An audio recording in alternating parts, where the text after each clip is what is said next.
I think, counsel, did I not have from you a motion to withdraw? Your Honor. Pardon? Yeah. Okay. Um, I also have, and I don't know whether or not you were served with them because I'm not clear what entirely what Ms. Tope is doing. But did you receive from Ms. Tope a motion to remove and expunge the court's order? Got an email copy of it that I'm aware of, yes. Okay, so you, I don't know the result of it though. well, well, first of all, I can tell you part of the result of it is that she marked it an emergency. I did not deem it an emergency. So I set it for hearing today along with the other motions. Okay, that was the resolution. The reason did you folks receive a copy of that? Not sure what you're referring to. I don't know anything about it. Donna Tope's motion to remove and expunge the court's order for contempt. Okay. I don't know. I didn't think I was not received. You got an email copy. All right. So then we received, and I guess I'll deal with that one first, if you don't mind. We received then a communication from Ms. Tope that she was unavailable for her own motion today. So that motion, Donna Tope's motion, will be adjourned. And I'm not changing anything. The bench warrant is still outstanding. So my next date, March or April 14th. 14th? Yeah. I'm a little busy that day.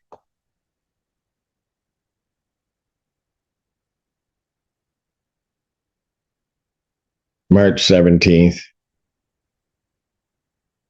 2026, 9 a.m. So that I'll adjourn the Donna Tope's motions.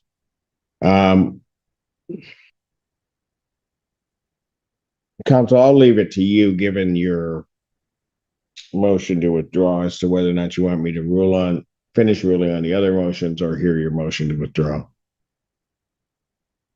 What it's my understanding, the last hearing you ruled or granted liability or the motion to stop the motion, and we're here today for a hearing on damages, which I suspect we're prepared to move forward with that might result in the conclusion of this matter, which might make my motion to withdraw moot to a certain extent, and also make the defendants, we're calling it the second omnibus motion, might make Pardon?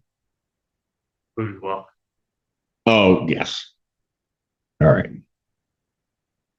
Folks, what do you have to say to me on the issue of damages? So, the issue on damages. Okay, so the thing he was referring to as a second omnibus motion. I just was preparing that because I was under the understanding today was the final day. You already ruled on the eviction. You were going to rule on when and the damages. Okay, so since then, there were new things that happened, such as foreclosure being posted. I've lost a lot of orders and I'm out of business. So starting damages. You're out of business?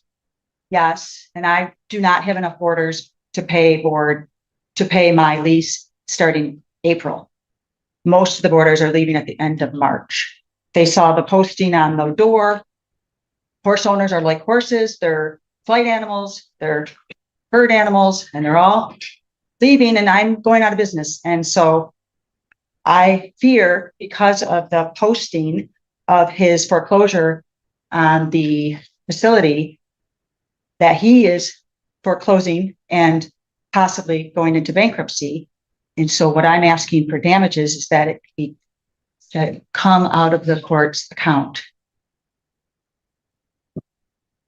And that, so that my understanding is damages is up to you. And I have no recourse to get any of my money. I'm out of business. I'm not going to have the money for April's lease because of the eviction. Let me just stop you there a moment, okay? Because you know about the foreclosure Yes, council and it's a bank foreclosure. it wasn't a bank foreclosure, but it was the lender. Well, okay, the lender. Have they leaned anything in regard to that? I'm not aware of a lien. There was a foreclosure sale on the 4th, which the lender purchased the property out of foreclosure. So the redemption period is obviously still ongoing, but Oh dear. Okay.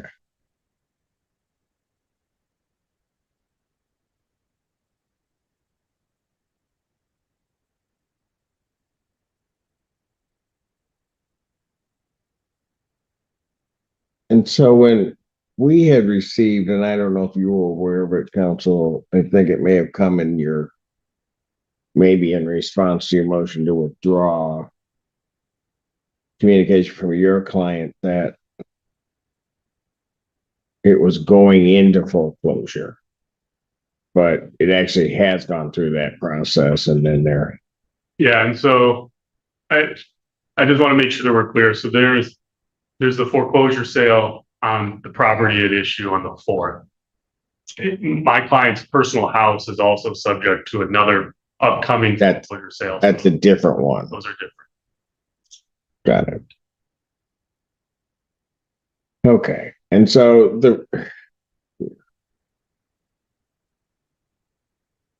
you have to remind me, how long is that redemption? That's not a 6-month redemption, is it? Going to be I believe it's 3, but 3. Yeah, that's what I was thinking. Go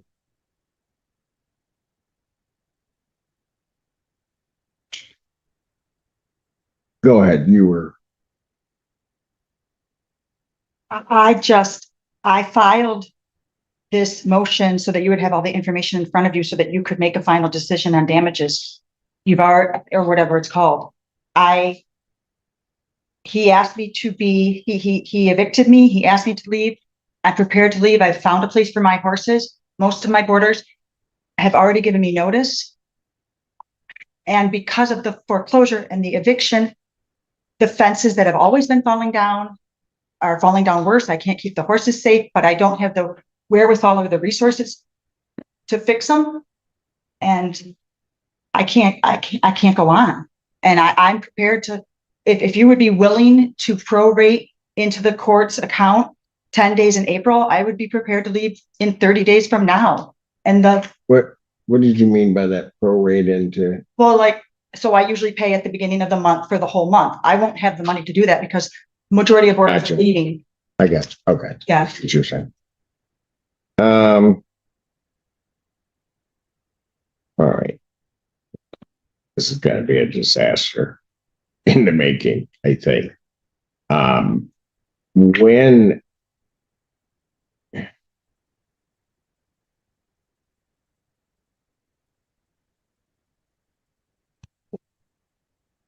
let me do this. While not holding him to it, counsel, is your client seeking to redeem the property or? I believe in the best case scenario, yes. Gotcha. Okay. You guys are going to have to. So let's say he doesn't, and then there's a new owner of the premises. You're probably going to have to leave in any event. So when can you guys leave the property? I would love to leave April 10th, but I can leave at the end of March, if you're not able to give me a prorated lease payment for the 10 days of April.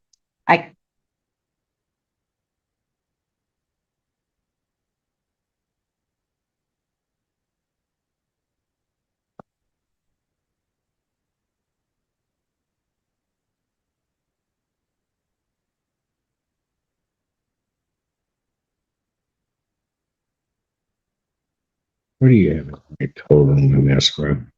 19,620. Say again. $20,625. I'm sorry, Your Honor, you said that's what's in the court's escrow? Yeah, I was asking. It was 2625. 20,625. And you folks have already paid the March payment.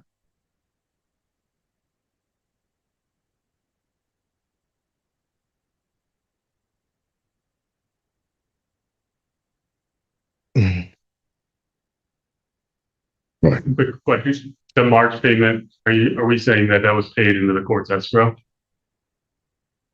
Yes, they said they paid that. Last one being February 5th. So you don't have a March. June 1 March.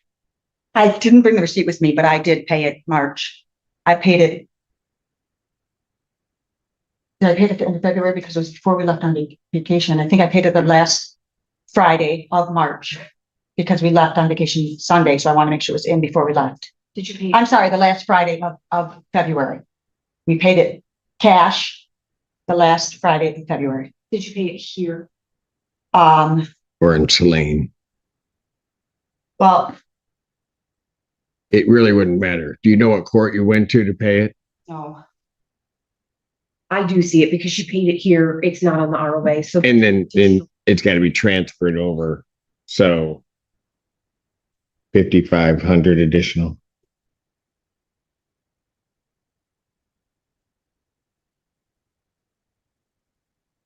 so $26,125.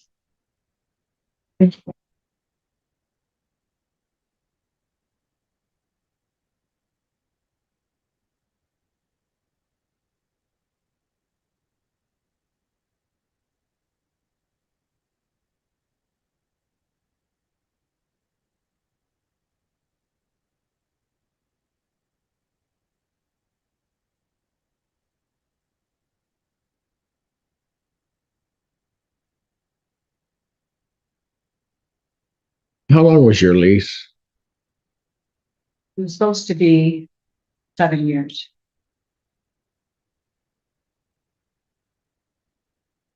You have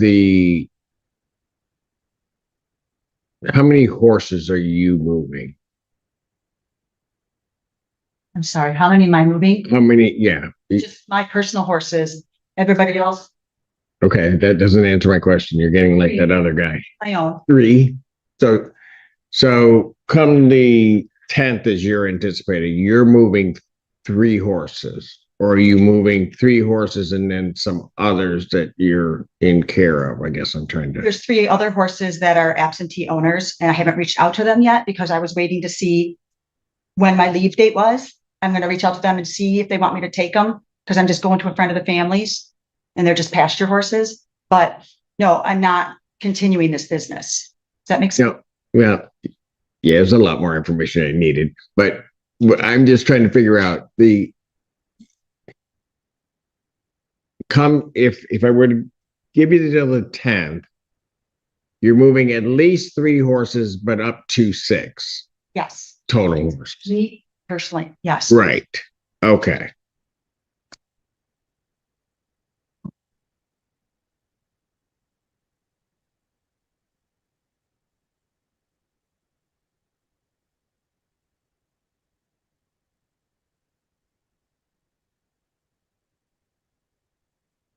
And as you're moving them, I know approximately what it's going to cost to move horses, but I don't know how far you're going. What's your cost in moving those horses? Mm. Just give me your 3. $100. I mean, if that. It's my trailer, my truck, Okay. my gas. So you don't gotcha. Correct.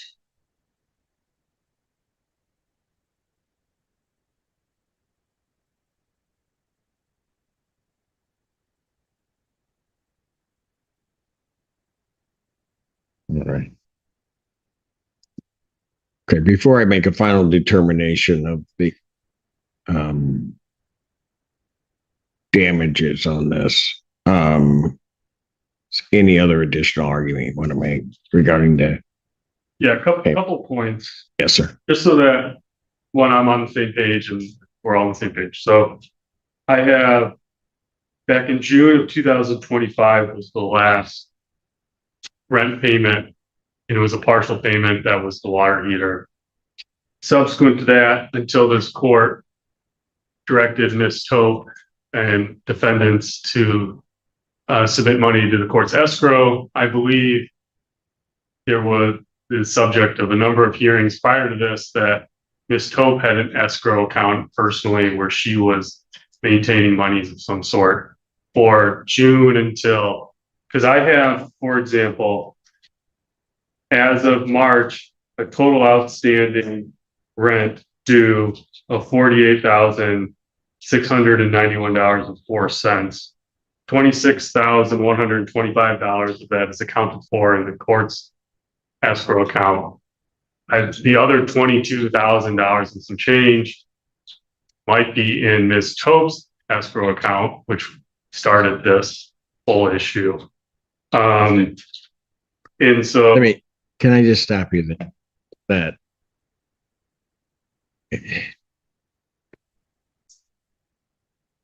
you understand what counsel's indicating about the difference in the money? One correction, I did pay Fixing Houses LLC directly in July. I paid them the full amount in July. Okay, but we still have a discrepancy amount. So I'm going to ask you folks a question. Okay.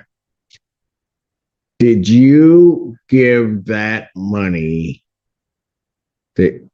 of these missing, I'll call them missing, but the payments that did not get to the plaintiff, did you give those monies to Ms. Tope? They were dispersed. That's the money that was dispersed for repairs. Okay, but what I said, yeah, okay. Yes. Hold it.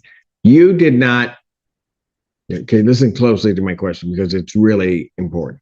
You did not disperse those funds for repairs, right?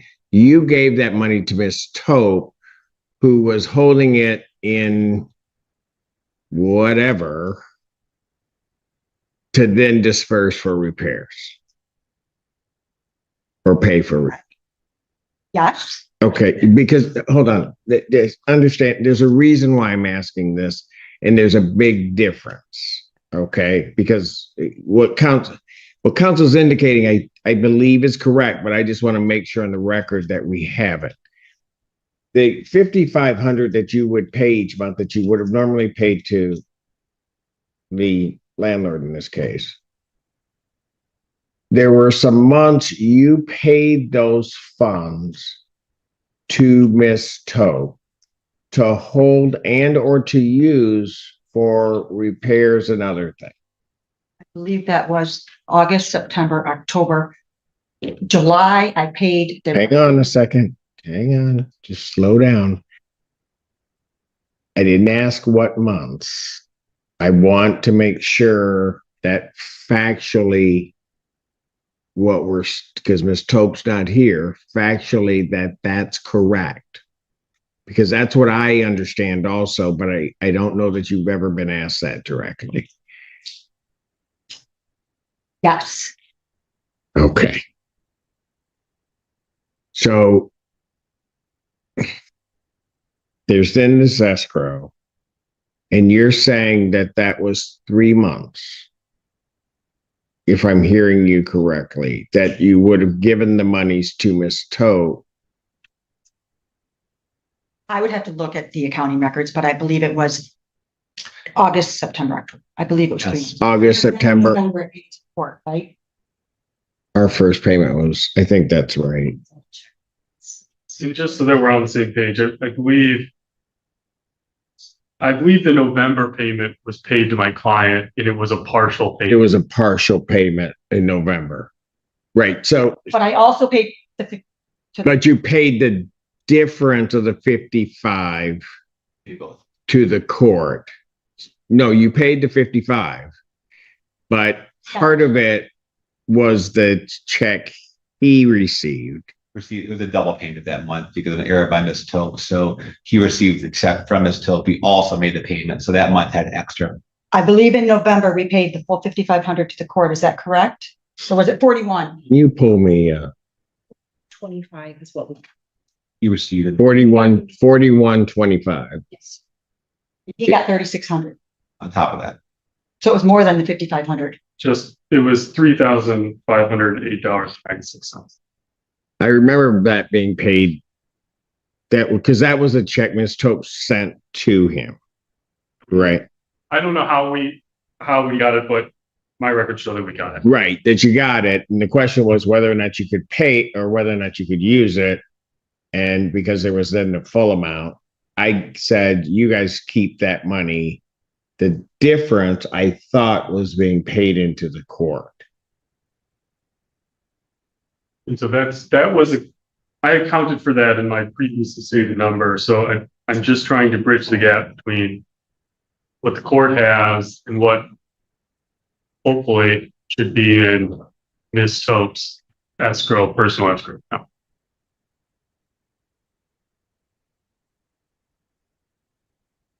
Okay. And that number you gave me was 48,691.40. Not 44, so 4 cents. 4 cents. 4 cents. In November, though, it was overpayment. Because we paid Well- 25 and 3,500. Well, I don't know. We can really look at it as an Okay. I mean, because ultimately there's going to be a certain amount that should have been paid. The real question is where it went. I guess is that. I think that's what you were going to ask for. Yeah, that's what it was.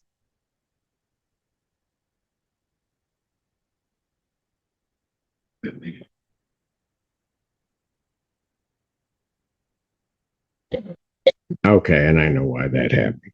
What I did is I think I prorated. So I allowed him to keep the check.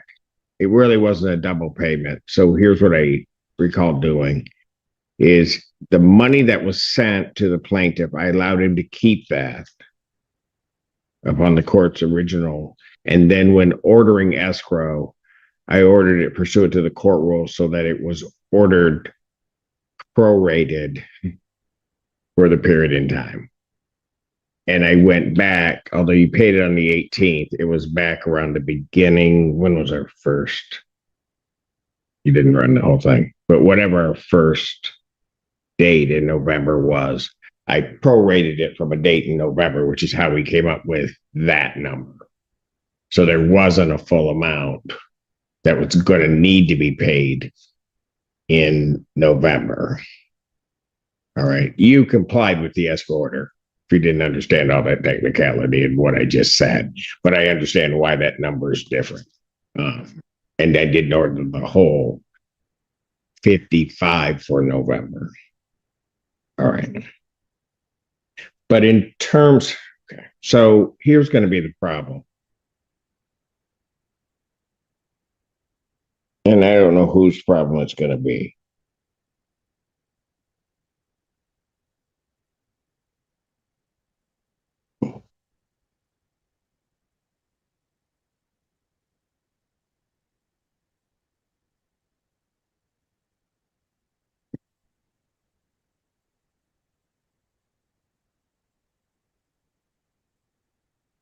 And this is going to,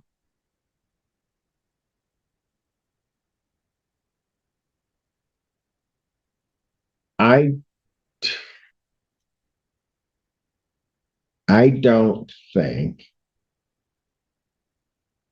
that the monies you paid were properly put into a trust account with Ms. Tope. That causes huge problems, which I don't know what I'm going to do with it there. Because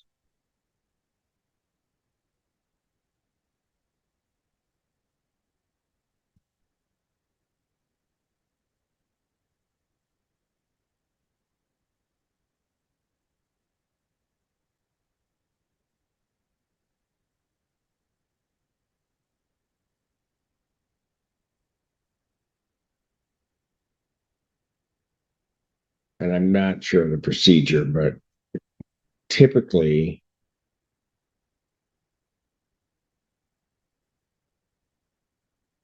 and I know it's changed certainly since I've had to do it, where an escrow account or an IOLTA account is mismanaged, there are ways to the state bar of making the person whole.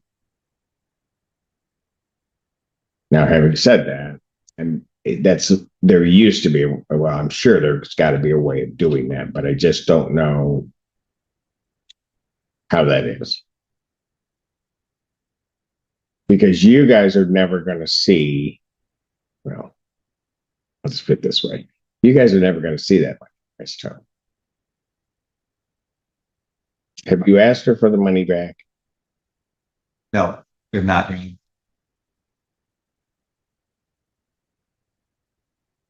I don't think that money's there. I think that that's the money that was used for replacing the sheds and all of that. So, That's not as okay, no, I'm never gonna get more But- money back. Here's the problem, okay? And just follow this here. Okay, and I think, guys, he's got an Alabama shirt on. Tackle him. No, I'm kidding. I don't.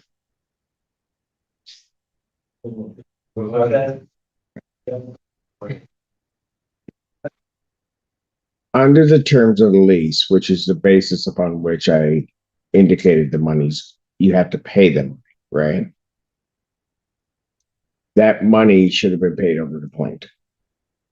Okay, Money should have been paid every month. been paid over to the plaintiff. should have Yeah, been paid Yes. over to the plaintiff. Okay, I ruled that. Yes. Okay, the problem is that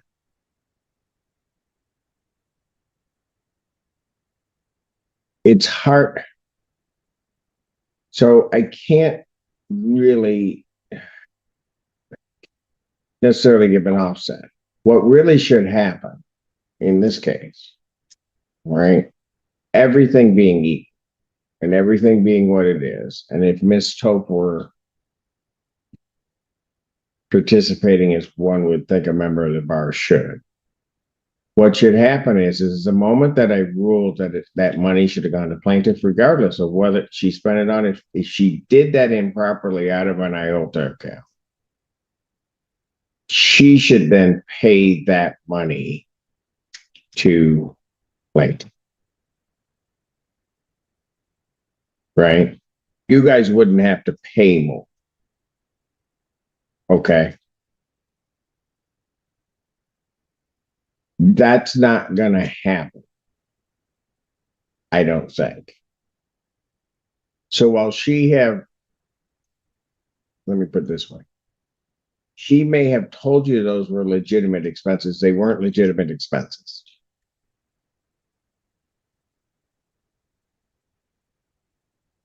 I hear you. And so what I'm toiling with, just to be honest with you, is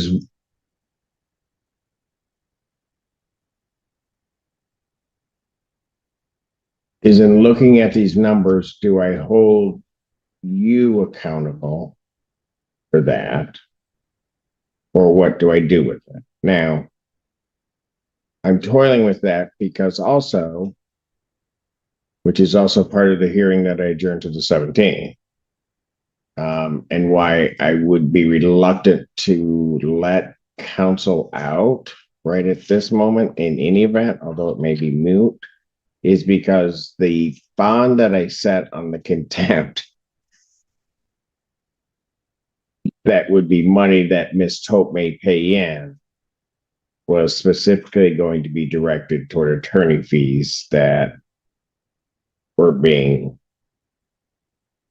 exponentially imploded because of Miss Tope's actions. So I'm going to ask you guys to just give me a few minutes. I'm going to step off because my problem is everybody in this courtroom has been hurt by this person. And I'm trying to find an equitable way to deal with that. Counsel. All right. I have one suggestion. Yeah, sure. And theoretically, how it should work is if the defendants have paid money to their attorneys and I owe the account, equitably, that's still their money, which as you alluded to, would mean that that money is no longer there. They would have a claim against it. So most likely through the bar agreements or whatever form they choose. My client does not have that remedy. And so, because we don't have a relationship with Ms. Toe. She's not my client's counsel. She didn't hold, I don't have an IELTS account with her, or neither does my client, for example. So in this scenario, the money that was in there, the defendants, I mean, their contractual obligation is still on them. So if they pay, then their remedy would be, they would actually have a remedy to get it from Ms. Toe, where my client really theoretically would not. I mean, there might be a creative way to do that, but I'm not aware of this. I've never had a situation like this before, but You wouldn't me either. But no, I hear you. And that really had gone through my mind. But and that may be where I land in the next 15 minutes, right? But